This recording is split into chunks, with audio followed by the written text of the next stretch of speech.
hwese obabesia de ahye na adwunu se opese wo chef pant nko adi kofa krom na onam amari ma hwe no enti hwade o hwei aya pant nko na hye no ana wada ho se yemfa paint paint ne ho enti paint na omudi paint ne ho no te say the jeans design etie pepepe ana omudi paint ne ho no na so wia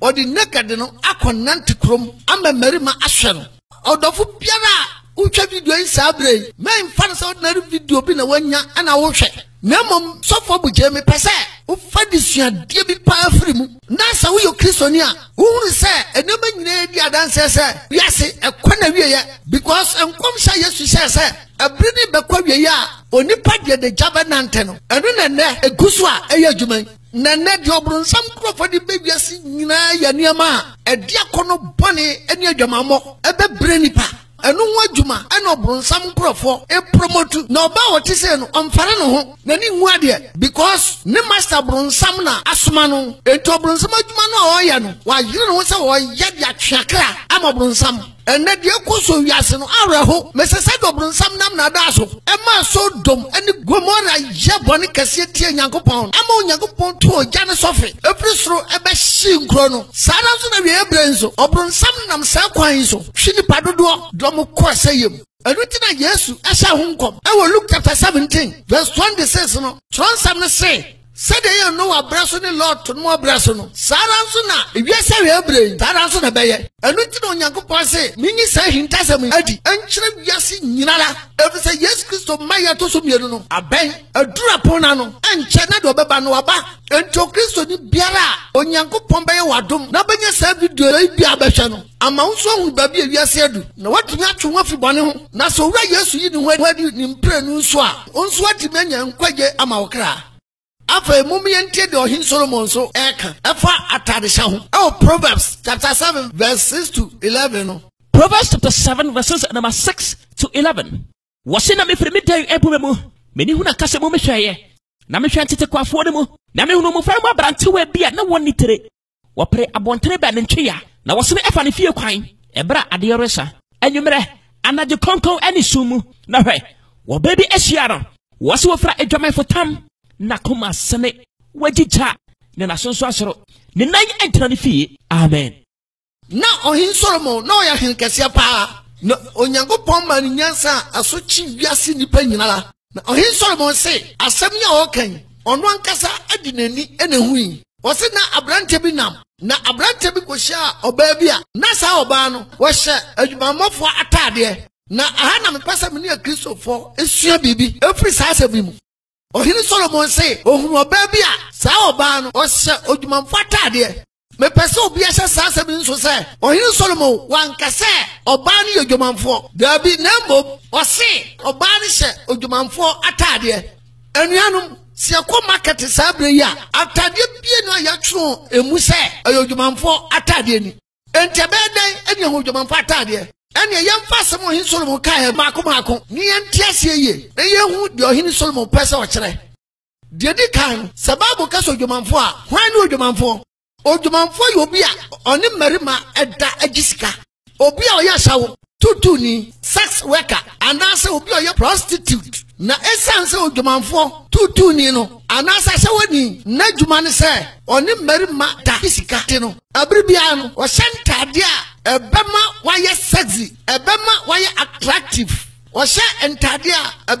ebema dwa bad so o sha entade a ebema ne ho akono abamamam o sha entade a ebema bema bi befre no ne nakoda na waje ni sika obiara nso ni se asunsa de onyankopon bo barima ana sunsa de onyankopon ebo oba onyankopon bo e ma special ento ba bia sombo edi so barima bia hu oba nufu ana se oba hwene ana oba o pint ana oba osra ho a edi akono bresa barima no enu nti e oba adwumanfo ahyewani ba ano shatade a ebema na daja gu abonten sade onam a emerima behu no no makamfo ne se sister you nu for fe ana se sister you sra ho fe ana se sister de we very sexy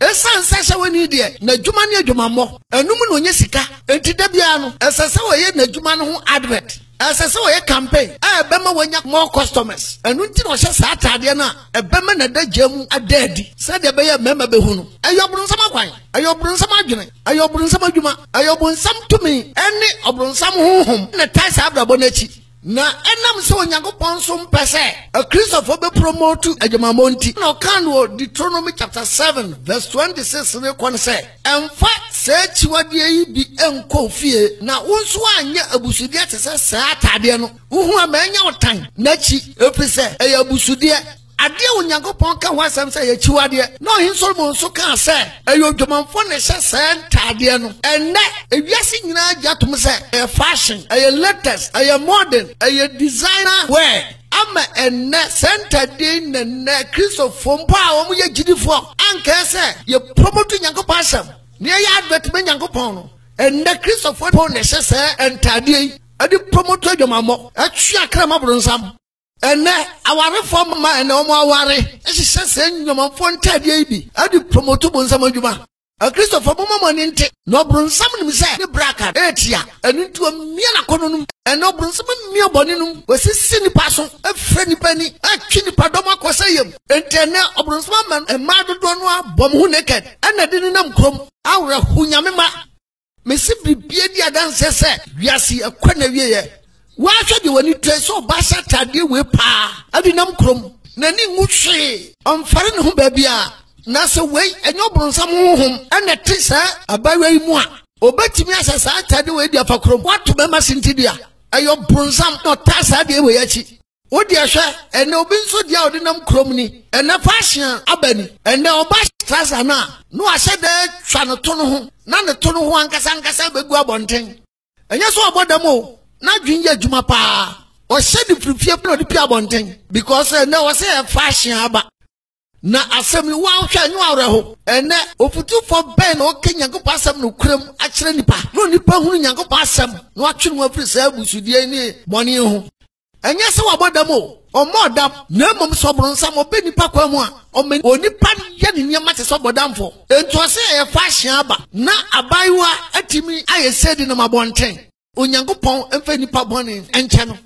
hwa ene yese e fashion aba entene de obia Christopher man wo mom nya Christopher chese ne de obia hye trouser no ba ase trouser aman to pepe wo se kuba se kotokom na dwapade a onyankopon bose onkata sunsie no ena yi vin shape a efie nanim ti so pramrati na branch wo hye sade we ya ehin na obehwa na se ehin fanso na obefa wa shata ade no se de be ya atade be yi ni shape no amo bema bia obehunu no obedan nani ahwe no amo bema tumi afra no odwamanfo adwen a odi shata de eyi di hu gu abonten no enu nenne Christopher ma enso e practice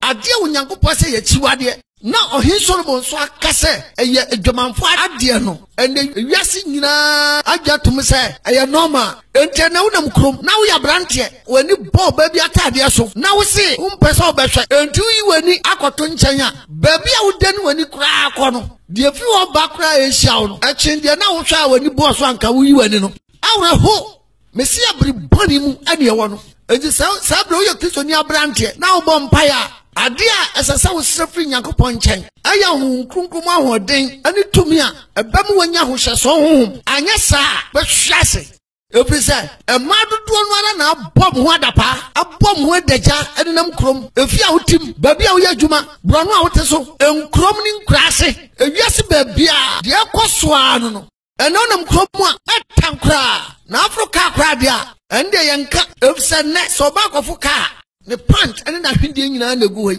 o si Africa mu nso a the same thing na so do yo Kristo ni ba na utimi hye sentade wo bi na di pia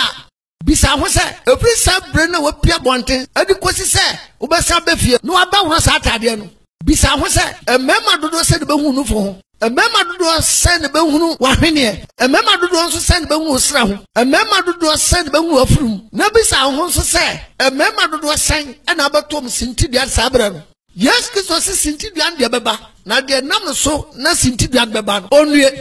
ye hwe ohin Solomon asem no kan no a o se oba no onye dwomanfo nanso no se dwomanfo atade sada nso na mini oba gidini ene o Kristo ni a wutie me menim se waware enti onye dwomanfo nanso wo se dwomanfo atade Menu ba utieme. Menu sa unware. Bete bia uso Nyankopon nti. Unya basa. Umodwaman. Umpeme masam. Nansu nika. Trousers. Leggings. Any entade a wo se ema onufu ho ene wo sra ho ene wo dajam ene wo ahwene guabonte no sentade ne adwumanfo ntade edi sa wo se sentade no a wo di promoto adwumanmo adwumanfo ntade na wo se no wo de twia kra mabronsam enu nti no Nyankopon pese ofam so na wo ti ase na atwo ho firi ho a wanya nhyane adom e Nyankopon ani ogidi ni babia wo tiem sabren Nyankopon se menkankyra wo se wo dajam ana wo nakedness no a secret and confidential between you and your husband. Esasa obema wa yo ho ade pe. And esasa omani hu wadaja. Na fa adan ene nipa guni hu adi mu asesa. Onyankopon kronkron efasofo buge Universal Church of Jesus was sabre. Ayo mu adwuma. Na watime aye do Onyankopon pe. Esanse ne asofo dodo no a agya no chronic anti. Enne a Christopher bebre atia Sunday mo a omunimom left and right obronsema for Christopher no mumu a enne a Christopher man awarefo ne omo enware ye dodo no ara ese dwumanfo ntade enti from Monday kwesi Saturday maisha center dey ade to mente sintidia ade to akonu wura mamam ye advert the twe akra amabronsam na eduru sanda na wa Saturday na go ho na fe wa dress kama kwatra sondam se osum Kristo na me bisa a Christopher mam eduru Sundays and Saturdays ya munshenika ana trouser ana munyi munufu ana mosra ho ana mo ho ni modajam amfam kwasore no me bisa mo se adenti na mo ofie dia munhye center dia basa no na mo wo kwasore dia na wa dress kama na wa boduku every se wonu se center dia no Onyankopon pe entu kwasore dia wa dress kama ene Onyankopon se ma wonte ase se wonum se ntade na mo hyehye no enye se wo de be ko Onyankopon fie dia ene na enye nso se wo be hye akwadwuma enye nso so be hye pia bonten enye nso so be hye tukwan eti de wonum se Onyankopon pe no eno na se wo fie nso a e wo se wo ye because asonde mo de ye kohia akohye Onyankopon mo nyam keke ye kohia na sem ye koye theory asonde mo ho na mom practicals no eno ne wabrabo a wo bo e wo fie enti untimi nhyɛ saa adwumanfo ntade fantom rante sintidua amfa ntwakra mabronsam na se du kwahye da ana memenda wasan kwatra sondam sɛ wo yɛ kristoni trofo pa no Nyankopon so se mempam nkase o kristoni ba biara wo sɛ saa ntade bi bia nso Nyankopon bɛtwewa so according to Zephaniah chapter 1 verse 8 wodi for Zephaniah o metre ba ko chichemu agye wotwe no wasi de wurade kum afode ye da no metwe emapon ma ene ahenema no ne won a wo hye ananafo ntade ne nyina so amen Bible na kire se Onyankopon se ahenema ene mapon ma mo hye se ananafo ntade no Onyankopon so obetwe mo aso hwan no aheneba no ye mapon ma na hwan so ene oye nanani ade anso ne ananafo ntade ye kasa oheneba yobi ane papa yo hene emapon ma ayobi a oye nipa titire. Because Galatians chapter 3 verse 29 Bible says sebu ye Kristo dia dia ene na mo ya Abraham asefo na mo nam boshe no so eye adidifo afa Galatians chapter 5 verse 1 nso Bible say adishidiem na Kristo ama ya de ho esanse Kristo eye ohini nti a Kristo fo nyina ya adehye a ye kwakodi ade wo osoro ahimam ho enti se Bible kasa ahinema ana mapoma enu ni o Kristo ni wona oye ohini ba apese Bible kasa onanani nso a onanani nso ono ne hwan Ephesians chapter 2 verse 12 no Ephesians 2:12 wase mun kai se de bi hono na mun Kristo eni twaka biara na moye ananafa wonye Israel maima ene aho bo hye apam hodo ne ho na mun ye ni daso wo biara na mun ni Onyankopon e wo wiase amen Bible akirem se kasa obi ya onanani e o Kristo mu a eye obi a onfa Nyankopon asam nya hwe oye obi a onim Kristo to bone brasa do no ankasa pe eto so Onyankopon ka so betwe mapoma ani ahenema a omhye na fo ntade aso a na se kire ne se o Kristo ni bebiara wo hye odwumanfo atade ana atade a hye woni hye no o Kristo ni ba sa okwhye a Nyankopon betwe aso enu ntinam de Onyankopon ya kire me sa menka no mato me bo ase a me kire mu se de be ya onipa bia bete ne ho ase enti mi si Nyankopɔn asɛm so dua sɛ o Kristo ni baby abɛhyɛ nika anaso Kristo ni baby abɛhyɛ trouser leggings apushkalenke 5 minutes to curfew alampan shaba agatapori show your stomach show your breast mini skirt one hand I am aware accident matric Jesus ubeshe see through o Kristo ni baby abɛhyɛ bareback o Kristo ni baby abɛpam slit and skirt na bɛpa ho amana bɛsi wo to ase ama wo sra ho agu abɔnten no o Nyankopɔn se menka nkyerɛ wo sɛ ɔbɛtwe aso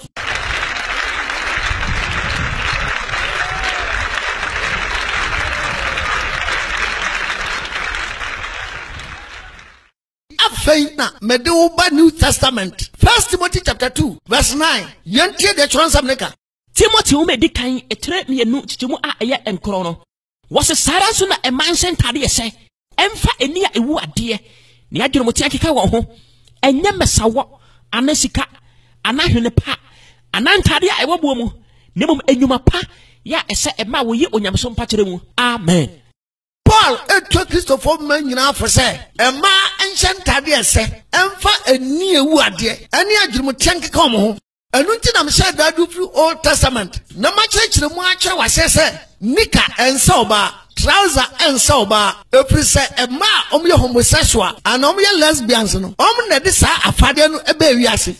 Sir Paul ekebiam se ema emfa eni ewu ade eni adwurumote nkeka omo ho a Ajumutia no sa wo de babrafo mu a kyerɛ sɛ you must be sensible na Paul pa kyerɛ sɛ oba watade abɛhyɛ no fa ajumutia fa nyansa to ho na afei ma wani nso enwu ade afei oba nso fare ho efiri tete no na ɛyɛ fare yɛ ma oba mpo sɛ obarima onye ne ho ade obama na hu na dagam obahu ne nufo ho anaso obahu ne sra ho anaso obahu na hwene efiri tete no na mabuam ho na ma fare wo ho na ma respect wo ho na eye ni umpo se oba ebeyi nufu ato abonten na so ne wo de hwe oba ofare no ho be sha tade ma nufu agu abonten dabi oba obu ne ho obedress ma na furu mu agu abonten dabi oba Nyankopɔn nkukuru tini mu obeyi na hwene ade akere marima na dabi da efisa aka no ne ye kase underwear eye afade bi a ye hyewo yatade ase enu no empia bonten ma obi hu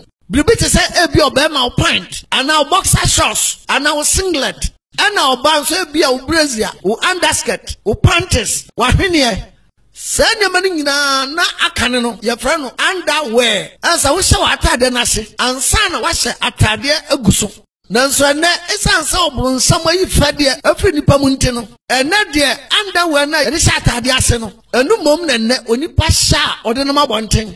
enti na branded dress ya no atwene trousers no nika na ba abato ne to ase se eye autofista na onama na ne trousers ne nika no na ewro na opia na ewro na opia onamo a no ababa ni nam se de mpompo bi abɔ na ham no Job chapter 38 verse 3 Onyankopɔn ka kyerɛ Job se bo wasensa barima na me ne onkasa enti se ye kasa belt ana aboso a Bible akyerɛ mu se ye de boy asene nanso na de abrante bo belt ya edane to ase Oh, Jimmy and enipa Jimmy.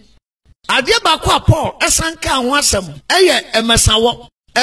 no ukyerɛkyerɛ mu a ene se udi enwi etoa enwi so na etreye ene de amde toa mu tiri so no de eno nso Onyankopɔn mama ye eno nko aho video a matri di achiwade ma kyerɛkyerɛm ade ho quotations nyinara se de Onyankopɔn yi kyerɛm ni nyinara maka ho asem ana afa baabi a enwi na amde toa mu tiri so no efiri Ningina so hwe se achiwade video no a ubahu se eyabosom de a se ukọ India mamu a Indian fo man aduom nyi no bafore e ma omo abosom na nkrofo nso akoto dwi no na omo de ababegu market na nso Kristo ni wakoto ade ade bafore ma abosom no na nso akoto de agu tri no so ebu nso a ayo ponko ho nwi eni atwitwa na onipa koto ponko ho nwi e de agu ni tri so na uye ponko ana uye nipa enti sa unya chiwade video no bi hwa enwin ho asam no sado Onyankopɔn Yesu supernatural enti e wo se Kristo ni bia nso oye ho natural no obati ase wo se video no so ene ehun kote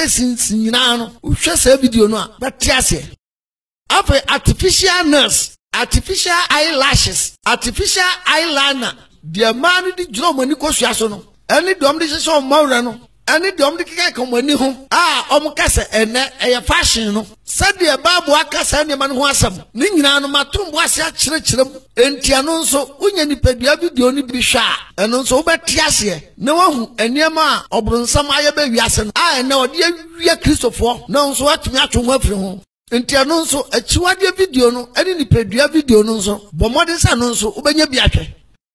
enuanum ene adofo mu asabra mu hwa video yi ebram de masam yi eba wieye yi afa yenti de Peter nso kan efa Christopher ahyehyede nso 1 Peter chapter 3 verse 3 to 5 no 1 Peter chapter 3 verses number 3 wase mumma ahyehyede no enye hunam eni ade emesawo eni sikahye ana enkadehye mu amen afutu a Peter nso edi ma Christopher ne se mumma ye ma ahyehyede no enye hunam eni ade nanso ade de oba bi ase opese oye sexy oba bi anso se opese oye attractive ogidi ba wutie me bisa wo se atade na wahye na wo se opese uluku sexy no anasa opese oye attractive no bisa wo se opese oye attractive to who anasa opese uluku sexy to who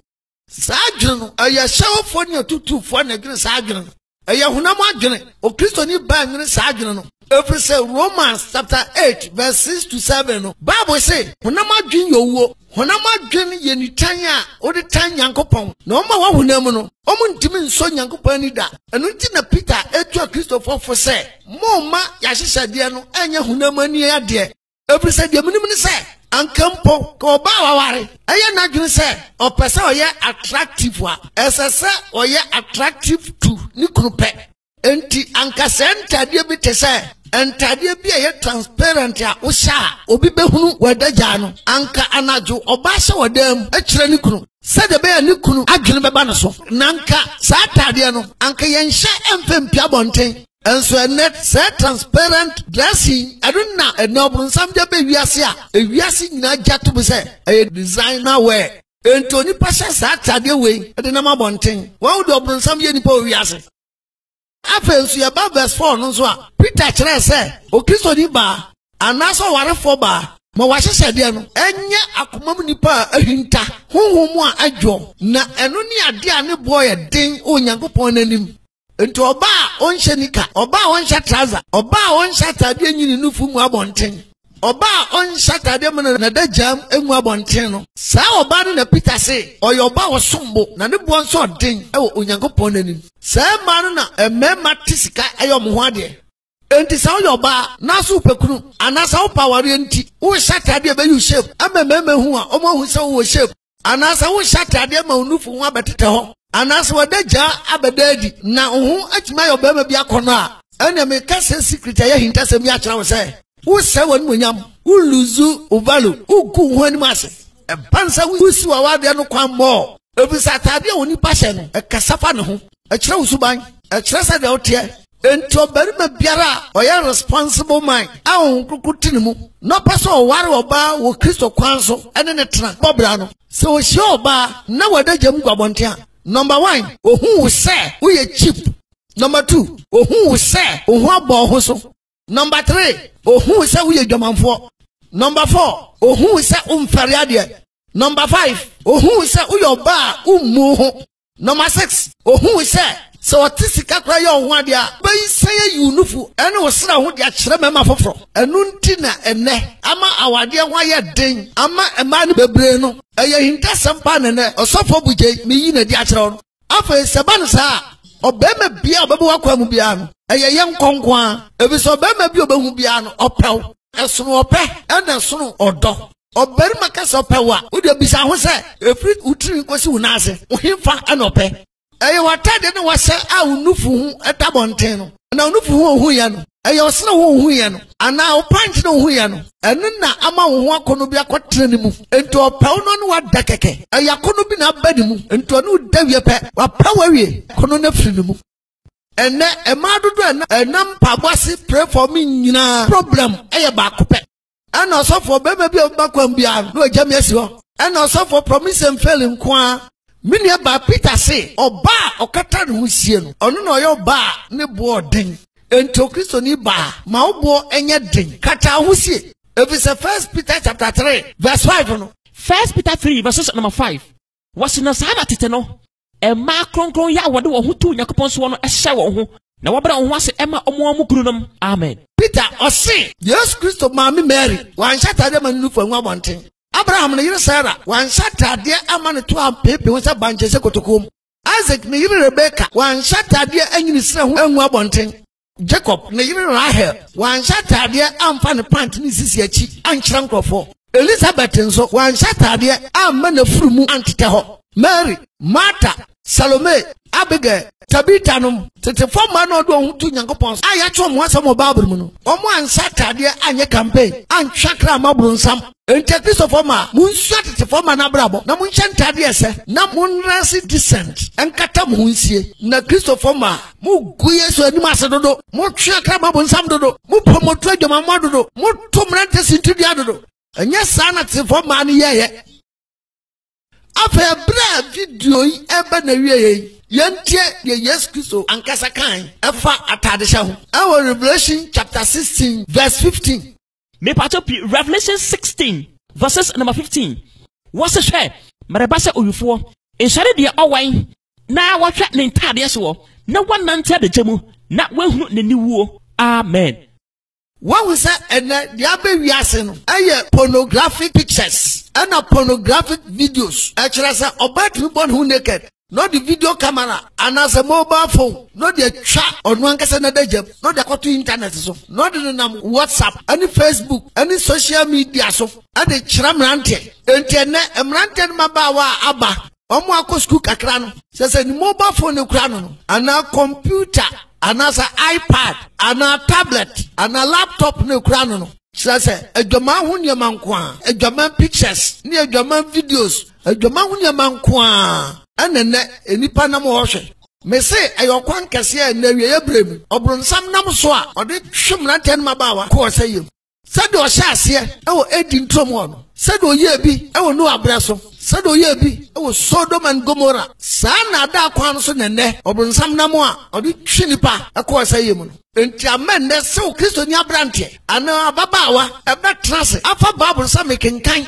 ana misio Yakobon asem amamenya yahohum ahoden ane hohum nkoso akwatia dwamamon matwemu afibone ho no enne eni ho enne nioma ehuni mfaso nko a enne Kristofo edi akire enti ama enwa kono bone ne akono nhyeso adero emrante babawa mu amenne empratwene adwamammo homosexual ani masturbation ensanum ani nubone num ne de obronsam de afamrante ne emaba wodomum awra ho asofo nso bekasa aka no kure no ene oil ana asofo oton oil green oil blue de kire bayifo de bema visa bema passport bema akobro kire bema nya ware asofo oton nkuto shamempoano bra spiritual bath fagalo mbajinso asofo ene asofo ni bi maloto number awra ho papa enti niema emfemfa so mre nipa menipa kra nya nkwaje no enu nenne Kristofo akafre wiasefo ya tuye ho aguso ame enipa eyira no kra kwan Yesu asem kan Revelation chapter 16 verse 15 Yes Christo say o bentem enhyirane de owen no hwe natade so no anante de jamu enhyirane Christo ne sabren wonam a wadajamu enwa bonten Yes Christo si enhyirane ento Kristo ni anawjini ni ba wode oso Yakobon ti unhye nika unhye trouser unhye leggings unhye show your breast show your stomach sa adwumanfo ntade no unhye bi no Yesu se sofo bugemin kantra wo se enhyira no Yesu si enhyira no Kristo ni ba onhye tade enyini no fu nwa bonten enhyira no Kristo ni ba onhye tade emfa de sra ho nkyere enhyira no Kristo ni ba onhye trousers ema no tom pepe ho sabanche se kotokom ensano Kristo ni ba onso dwumanfo atade bi antwa krama bronsam ensano munua ba anu na mitofo na ma hye nkran se kwosora na kura umudiem na gina ma Kristo emfa ho nhye bronsam ne mai mu bi na Kristo be hyiraw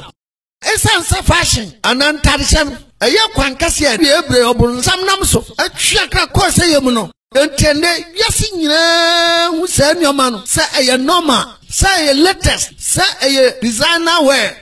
Okristo dia utieme me say enya fashion enya latest enya modern enya afa na aba eba wotete braso nti na matum bo ase kire mu say Moses braso Moses say eye chiwade eye busude ohin Solomon say eye dwomanfo ntade Odipo Safani anso say onipa bia behya saa de bi biara no Onyankopon betwe aso Paul say yantwe ahomfiri ho Peter anso ahya ho nkom say yantwe ahomfiri ho ana Yesu Kristo kasa anso aka say yantwe ahomfiri ho enti anya no ma eye chiwade eye busude eye nada obronsam odi promote dwamamo odi promote homosexual odi promote bone eni se oye gididi ba awuso Nyankopon na oye wadwene se o de se ne ma no mfa bi nya ho a onamfofo enu nuanom ene wabusuafo ene omo ebenwo no ana wadwumamfo nso omba se uye kurase ni wani mue udi onim dressing enu ntina Yesu Kristo se minsha hunkran se na oba won dress ma onufu ngu ho wonsha trouser wonsha nika won dress ma pant ne wahwene engu abonten wona obodin e wo Nyankopon anim enti mani wiase achi emfa ho mabronsam O Kristo ni ba mentwe akra mabronsam enti kata ho sie no antom na ntesi ntidua afa minim se ma bebre nso ho a munim se nye munim se ye bone nanso esanso bonsam honhom ehya munti muntimi nya ahye enso minim se wahwe video yi de Onyankopon honhom kronkron ho odin ebedi aboa ama efiri na akoi watimi agya sentade ne hye afa enso minua ba wo de wo se eyefa hia ba wiase nti Say Jumanfo ntade wo hyabe no Awurade Nyankopon se menkasa se menkyerɛw ewo Ezekiel chapter 23 verse 18 no to ansam ne se wasina essence oyi ne dwaba madie na oyi na de jaso no ɛna mekra ete ne ho firi ne ho sade mekra ete ne ho firi ne ho ene no amen Onyankopon asam kyerɛ se wo hye se Jumanfo ntade we bia na wo yi unufu ana wo sra ho ana wo da jam gu abonten de to ebrante sintidua Onyankopon se wo hye se ntade bi pɛ no atwe ne ho afiri ho Bible nso so Onyankopon twe ne ho firi ohene Saul ho no ahombone ne betra Saul mu enti oba bia wo hye se ntade basa yi mu biara no esansa yo bronsam ade a odi promote adwamamonti wo hye se atade bi pɛ emma ahombone twebɛn ma obronsam ho betra mu emma wo ye de ensesa wo ye enti sunsum no ahohoma ne obronsam firi soro eba asase so no a ebiti duam biti bipom ebiti nsom ebiti nipam no so hyaw na so yo ba na wa hye se odwamamfo ntade na onufu ho da ho usisi achi gu ho wahwene gu ho usira ho gu ho ohun pɛ no hu se krofo a omuye adwuma mabronsam no wo kasa krofo no ntia ban sa sunsum no otimi ware enti sa hunam fam ubenya ware pa no de adene papa minim se ebia na wunim enti na wudi se ne meyachi enne Onyankopon ho nkronkron anam osofo bugye so akasa kyerɛw enti afiri na akoi jasentade ne hye na twe ho firi ho na afiri na akoi tuanamfo fro Kristo kwanso sakyerɛ wadwen na Kristo ane ne ho nkronkron tumi emma metra ho no abrabo ntumi mfata na nso watimi aka nkwagye ho afa mafutu etwato ne se a Kristofo nyina ntiase se watade a wo hye ana wo ho hyesie ana o Kristo ni abrabo a wo bɔ no Onyankopon nani ko ho enu ntina ntade hye no Onyankopon aka ho asem Moses ka ho asem ohin Solomon ka ho asem Odipo Jeremia ono so aka ho asem Paul aka ho asem Peter nso aka ho asem ana Yesu Kristo nso akasa fa ho enti Kristofo mo mayani nte na mo yankenkan Bible no bribiada ne nso Nyankopon asem no ne yehu no kure no yatimi atwe ho afiri wiase abrabo ho efiri se wiase na kono no etwam na de oye de Onyankopon pɛ no ono no benya dankwa no Kristo omwa obie asoro kanea mfanto so Kristo nhyiraw asem mfa wonante na ma light na ba bia bedu bia wakasu mu nyuma gu enkwasa ti bia mu da na da Yesu bepie no menu bia no anya nkwagye onkam no ho onhye yama onhye den na dum nti ba bia wuti ba bia na bia ka amikase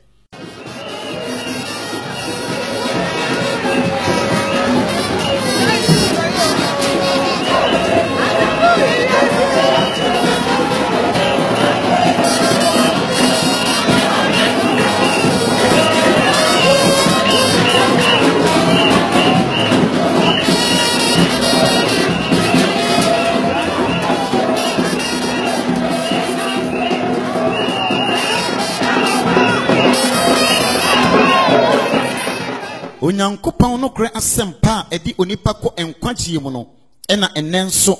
hon kronkron nam osofo bugye so akasade akire wiase nyina no asem yi enye kanea na enhyeren ewo wabrabo mu hon kronkron gya no ennere ewo wakoma mu na Onyankopon ahoɔden enimu awo na bra wate asem yi watumi asakira wadwene afiri bɔne mu na sanche no wura Yesu sane a wanya nkwagye de ama wo kra se asem yi kan wakoma na wagye di se upese woni yebom esom a Universal Church of Jesus yam branches no edoso enti se wo frɛ ye numbers yi mu biara be biara wo no ye be kire branch ben na watumi akɔ ene yen akobom asom na wo nso Kristo sane a wanya nkwagye ama wo kra afei ubetumi etie Apostle Abraham Obuje ewo Oman FM 107.1 5 o'clock a.m. to 5:30 a.m. if you are done pebiara. Afei nso ubetumi etie ana ubetumi ahye ne live ewo mobile phone so ukọ www.ucofj.net yewo TV any radio ewo ho a ukọ a ubetumi ahye Osofo Obuje live ewo ho. Afei upasem bi se biara ana upesi di bi atwa ufre ye numbers yi mu bia ebema wo sakit onyankopon hira se o share video amen narinte narinte narinte minia narinte narinte narinte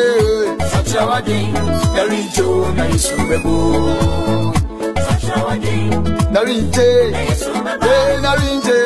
sachirawadi narito naisu ajemi ya uye biashaniyo ya Salim ajebi ako na masrerade enwa na mehwetire kwan samina medie nyina ai na madrimitin na solifie meyi makumem masonda Wani kete kete ya mi